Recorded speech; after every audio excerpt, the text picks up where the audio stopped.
Alors voilà, donc ça c'est juste une introduction. Alors en principe, donc, alors juste, je vais commencer quand même. C'est pratiquement inévitable de parler de la traditionnelle architecture monolithique. Vous savez que pour parler de l'architecture microservice, il faut d'abord passer d'abord rappeler un petit peu sur c'est quoi l'architecture monolithique. Alors, une application monolithique, c'est une application que vous développez en un seul bloc. Alors, généralement, c'est une application qui va tourner dans un conteneur web. Alors, pour ceux qui travaillent avec Spring, souvent, ils utilisent des web containers comme Tomcat, par exemple. Ça peut être un serveur d'application J2E. Bien sûr, mais pour que ce soit un serveur d'application J2E, il faut juste rappeler que souvent, vous avez, dans l'architecture Java Spring ou bien l'architecture Java Enterprise Edition, donc généralement, il faut utiliser le principe de l'inversion de contrôle. Il faut utiliser un conteneur qui permet de faire l'inversion de contrôle. Et juste rappeler que ce conteneur qui permet de faire l'inversion de contrôle, son objectif, c'est de permettre aux développeurs de se concentrer sur les aspects métiers de l'application, alors que c'est le framework qui s'occupe des aspects techniques, ce qui va permettre de faciliter énormément le développement des applications. Déléguer au framework de s'occuper de tout ce qui est les aspects techniques comme la sécurité, la gestion des transactions, l'accès aux données, etc. Alors, dans notre cas, donc, on va supposer que l'inversion de contrôle est utilisée, donc le plus connu, enfin le plus utilisé, c'est Spring. On va rester toujours dans l'écosystème Spring. Et après, l'application elle-même donc, se compose d'un ensemble de couches. Il est parmi les couches qui sont utilisées. Donc, d'abord, il y a la couche web, c'est normal parce qu'il faudrait exposer les fonctionnalités de l'application via des API RESTful. Donc, il faut souvent développer des web API. C'est des web services RESTful, ça peut être autre chose. Ça peut être aussi d'autres technologies autres que REST. Donc, peut-être on aura l'occasion d'en parler. Alors, bien sûr, donc, cette couche web, donc, c'est en fait, c'est l'interface qui va permettre à d'autres applications de communiquer avec l'application. Donc, par exemple, les applications front-end comme la partie web, la partie mobile ou la partie front-end desktop, donc ils vont communiquer avec la couche web. Mais après, par la suite, donc la communication se fait via en fait le protocole HTTP d'une manière classique. Et après, donc tous les traitements, à chaque fois qu'il y a une requête qui est envoyée, donc les traitements sont déclenchés. Donc les traitements se trouvent dans la couche métier, donc business layer. C'est la couche en fait ce qu'on appelle également la couche service. C'est là où les traitements sont effectués. Alors, comme c'est une application monolithique, donc ça veut dire que vous allez avoir toutes les fonctionnalités, toutes les spécifications fonctionnelles vont être implémentées au sein de cette couche. Donc ici, donc, je suppose par exemple que j'ai une application qui se compose de trois domaines, c'est-à-dire il y a le domaine A, le domaine B, le domaine C. Donc ici, donc, pratiquement tous les services A, les services B, les services C, donc c'est les différentes parties de l'application. Et après, donc, d'une manière générale, vous avez besoin d'une couche d'accès aux données parce que souvent, en fait, c'est pas souvent, pratiquement, quasiment toujours, on utilise dans la couche métier donc l'approche orientée objet. Et souvent, les bases de données souvent qui sont utilisées sont des bases de données relationnelles ou non. Et dans ce cas-là, nous avons besoin d'une couche qui permet d'accéder aux données de l'application et de faire ce qu'on appelle le mapping objet relationnel. Et justement, donc, il y a la couche DAO dans laquelle on va utiliser, donc, pour chaque service, on va utiliser un repository donc, qui va permettre donc, de faire ce mapping, par exemple, objet relationnel. Alors, si on est dans le mapping objet relationnel, généralement, au niveau de Spring, il y a, donc, dans l'architecture J2E, il y a la spécification GPA qui est souvent utilisée et il y a son implémentation Hibernate qui est l'une des implémentations les plus utilisées. Et bien sûr, si vous travaillez avec Spring, vous pouvez encore faciliter beaucoup le travail, notamment en utilisant Spring Data. Alors, Spring Data, c'est l'un des modules qui sont très, très exploités pour l'accès aux données avec Spring, d'autant plus que Spring Data, il vous permet bien d'accéder aux bases de données relationnelles, mais également, il vous permet donc d'accéder aux données qui ne sont pas relationnelles. Par exemple, si vous utilisez une base de données comme MongoDB ou bien sûr ou Cassandra ou autre, donc ça, il n'y a pas de problème. Donc, généralement, ça, c'est l'architecture globale. Alors, ça, souvent, c'est une grande application. Bon, après, par la suite, bien sûr, pour pouvoir, les premiers objets que vous créez dans l'application, c'est les entités GPA. Alors, ces entités-là, donc, pratiquement, ils vont être partagées d'un côté au niveau de la couche DAO parce que c'est là, dans la couche DAO, qu'on va gérer la persistance. mais également ces entités-là vont être utilisées au niveau de la couche métier parce que les traitements, généralement, ils ont besoin de récupérer des entités à partir de la couche DAO. Mais après, par la suite, pour éviter de faire propager en fait les entités GPA qui sont des entités qui sont surveillées par le framework de mapping objet relationnel, généralement, on a besoin de mapper en quelque sorte les entités GPA vers des objets qui sont plus adaptés à la partie UI, notamment, donc, c'est pour cela, donc, souvent, vous allez créer ce qu'on appelle une couche DTO, dans laquelle vous allez transférer en quelque sorte les objets, les données secondes que vous récupérez à partir des entités, on va les transférer vers les DTO. Souvent, ça fait partie des bonnes pratiques. Donc, ce qui fait que l'avantage d'utiliser les DTO, c'est que vous n'êtes pas censé utiliser donc, les entités GPA dans la couche web, dans la logique, on va dire, présentation, parce que vous allez utiliser que des objets qui sont adaptés au contenu, c'est-à-dire c'est des objets qui sont faits sur mesure à la partie UI. Donc, ça, c'est généralement quelque chose d'important. Alors, souvent, quand vous êtes dans cette logique-là, donc vous avez besoin il y a également une couche de mapping qui va s'ajouter. Donc, il vous faut une solution qui permet de mapper les entités GPA vers les DTO. Alors, donc là, il faut utiliser donc, des mappers. D'une manière classique, vous pouvez toujours le faire d'une manière manuelle avec les guitares, etc. pour le faire vous-même. Mais souvent, comme c'est assez lourd, dans la majorité des cas, vous aurez à utiliser des frameworks ou bien des bibliothèques qui permettent de faire ce mapping objet-objet. Donc, on peut citer les exemples les plus utilisés. Donc, on peut citer par exemple MapStruct. Donc, ça, c'est quelque chose qu'on va utiliser dans la démonstration tout à l'heure. Mais également, il y a également Gmapper, il y en a d'autres qu'on utilise pour faire ce mapping. Alors, globalement, ça, c'est l'architecture classique, l'architecture monolithique. Alors, cette architecture-là, bon, à un moment donné, vous pouvez la déployer dans votre application. Et après, donc, au mesure du temps, donc, quand c'est une grande application, parfois, quand la quantité de données donc, elle est très importante et que pour des besoins du client, on a besoin de faire, par exemple, de créer un moteur de recherche dans l'application pour chercher donc, sur toute la base de données des informations. Donc, souvent, vous allez penser à utiliser un système de stockage qui peut-être qui est plus adapté à un moteur de recherche. Et là, vous faites appel à d'autres moteurs de base de données, comme par exemple Elasticsearch. Donc, ça, c'est un exemple qui est très connu.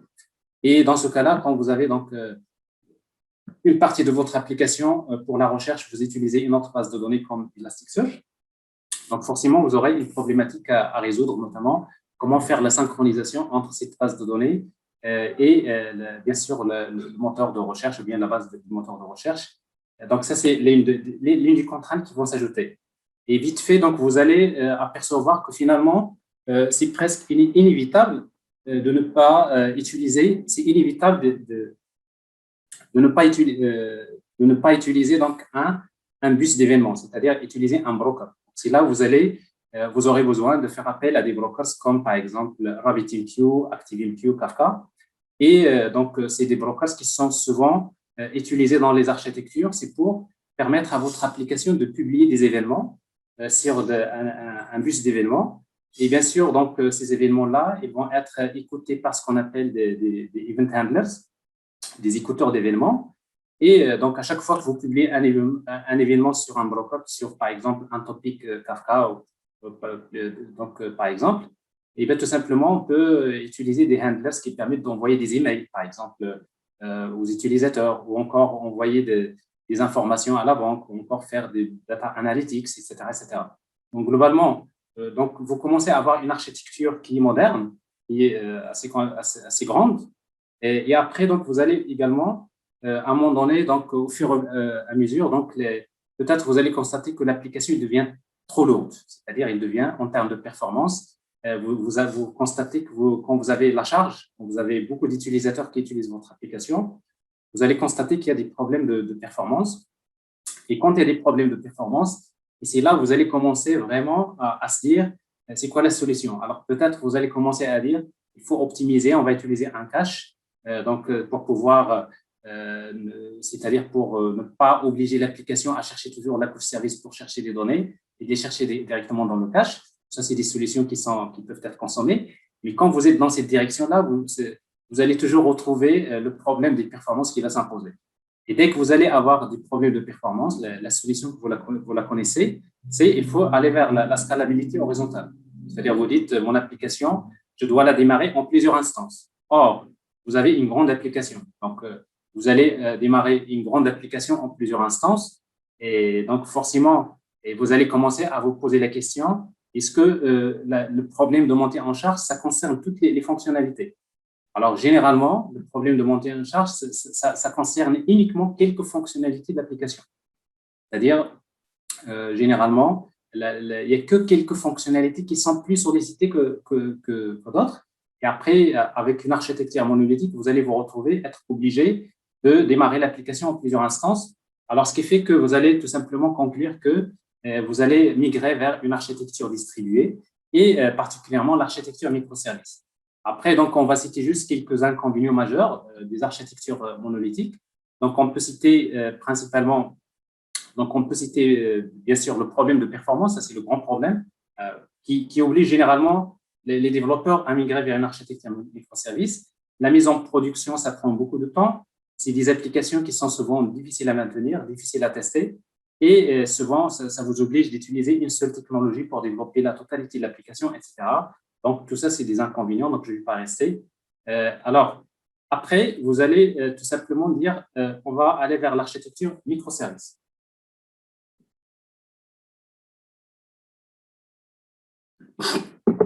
Alors, quand vous allez vers l'architecture microservice, vous allez tout simplement dire, j'ai mon monolithe, qu'est-ce qu'on va faire? On va le découper. C'est-à-dire les différents domaines de mon application monolithique, parce qu'il y a beaucoup de parties de l'application, on va le découper en plusieurs applications. Et là, quand je fais le découpage, donc je vais, au lieu d'avoir une seule application, je vais avoir plusieurs applications.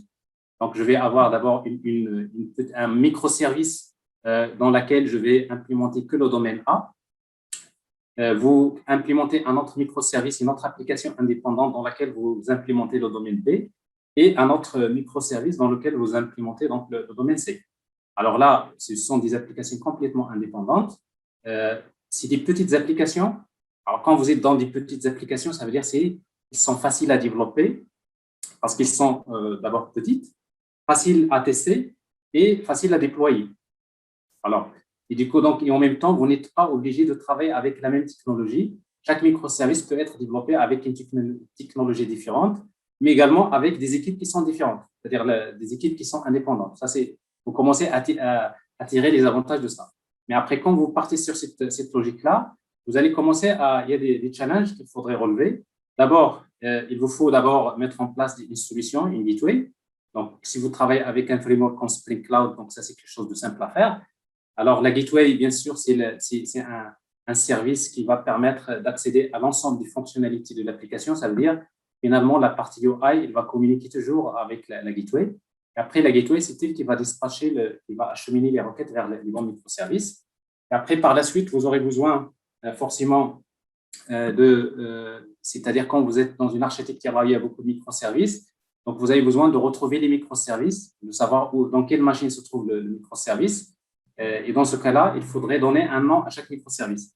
Et du coup, donc, vous aurez besoin de publier les noms, l'adresse IP, le port des applications sur un service qui est le Discovery Service. Et là, vous utilisez donc dans Spring Cloud comme un service comme Eureka Discovery Service, par exemple, pour publier bien sûr tout ce qui est les microservices. Et après, un autre challenge, c'est que vous allez comment faire la configuration, comment configurer les microservices. On ne va pas créer un fichier de configuration pour chaque microservice, mais plutôt, donc, on va aller vers un fichier de centraliser la configuration. Alors, dans ce cas-là, vous aurez besoin de mettre en place un config service qui va se charger donc de centraliser la configuration de l'ensemble des microservices. Bon, ce genre d'architecture, c'est pas compliqué. Donc, le dernier webinaire que j'avais fait, donc, ça concernait ça, comment mettre en place une architecture pareille. Et après, par la suite, vous allez dire maintenant comment on va faire communiquer ces microservices. Alors là, vous allez commencer à penser au modèle de communication. Alors en fait, il y a deux modèles de communication. Il y a le modèle de communication synchrone. Le plus simple, c'est d'utiliser donc REST pour faire communiquer les microservices. C'est ce qui est très souvent utilisé. C'est-à-dire un microservice, quand il veut faire un service A, quand il veut appeler des traitements du service B, pour récupérer des données de la base de données, par exemple B, tout simplement, on va faire une communication REST.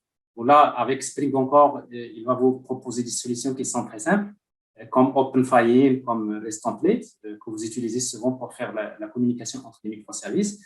Donc, ça, c'est quelque chose de pas compliqué, c'est quelque chose qu'on peut mettre en place sans problème. Mais quand vous utilisez la communication REST, il faut quand même regarder bien ce que vous faites. C'est-à-dire, la réalité, c'est que vous êtes dans une logique comme ça, c'est que vous avez, dans le service A, vous avez la partie UI qui va communiquer avec la Web API A, qui va communiquer avec la couche business, par exemple, la couche métier A.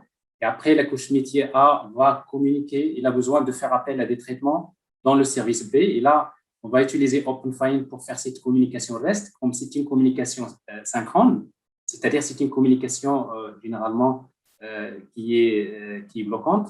Alors souvent, si vous utilisez des communications bloquantes, vous allez penser à ça. Vous allez dire finalement, vous êtes en train de faire quelque chose comme ça. Vous avez une application qui fait appel à un service A1, qui fait appel au service 2, qui fait appel au service 3, qui fait appel au service 4.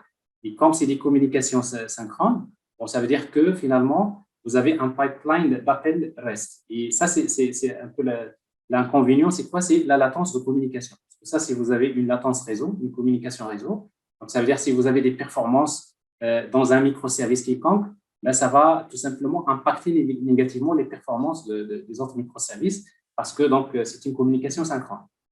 Alors, si pour schématiser donc ce modèle, donc généralement vous aurez quelque chose comme ça. Vous aurez le service A qui reçoit une requête. Ben, le service A, l'API A, il va faire appel au service A, qui lui va utiliser Spring Data pour accéder par exemple à la base de données A, pour récupérer des données. Alors ça, il n'y a pas de problème, c'est ce que vous faites dans n'importe quelle application. Mais après, vous voulez faire un traitement. Pour faire un traitement, vous avez besoin de contacter le service B pour récupérer des données qui se trouvent dans une autre base de données B. Alors, dans ce cas-là, le service, qu'est-ce qu'il va faire? Ben, il va utiliser OpenFINE. Vous voyez, donc OpenFINE, ça représente pour une application Spring ce que, par exemple, Spring Data.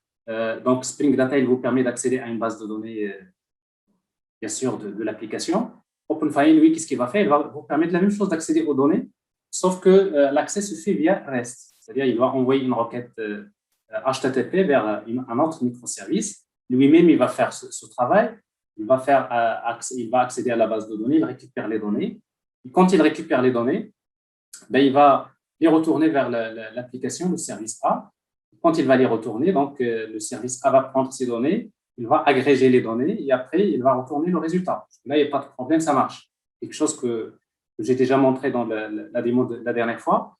Mais ici, donc, vous voyez, ici, il y a un temps de réponse. Alors, bien sûr, ce temps de réponse-là que vous voyez là, il va dépendre de la latence que vous voyez ici, parce que ici, donc, vous avez une communication REST. C'est-à-dire, finalement, si vous avez ici une communication réseau qui est assez lourde, c'est-à-dire si le service prend beaucoup de temps, s'il y a une connexion réseau qui n'est pas très bonne, ou, donc l'effet de la latence donc, va se répercuter sur les performances. Et du coup, donc, vous avez un modèle qui marche bien. C'est l'un des modèles qui sont souvent utilisés pour mettre en place les architectures microservices, mais il faut quand même noter sa limite. Sa limite, quand vous avez beaucoup de communication REST entre microservices, c'est que finalement, vous allez vous commencer à dire, est-ce qu'il n'y a pas mieux? Alors peut-être, oui, c'est bien ça, il y a mieux, parce que la communication, déjà, vous faites une communication REST, vous allez donc penser au problème de scalabilité. Alors, vous êtes dans un modèle où vous avez plusieurs bases de données, c'est-à-dire chaque microservice possède sa propre base de données.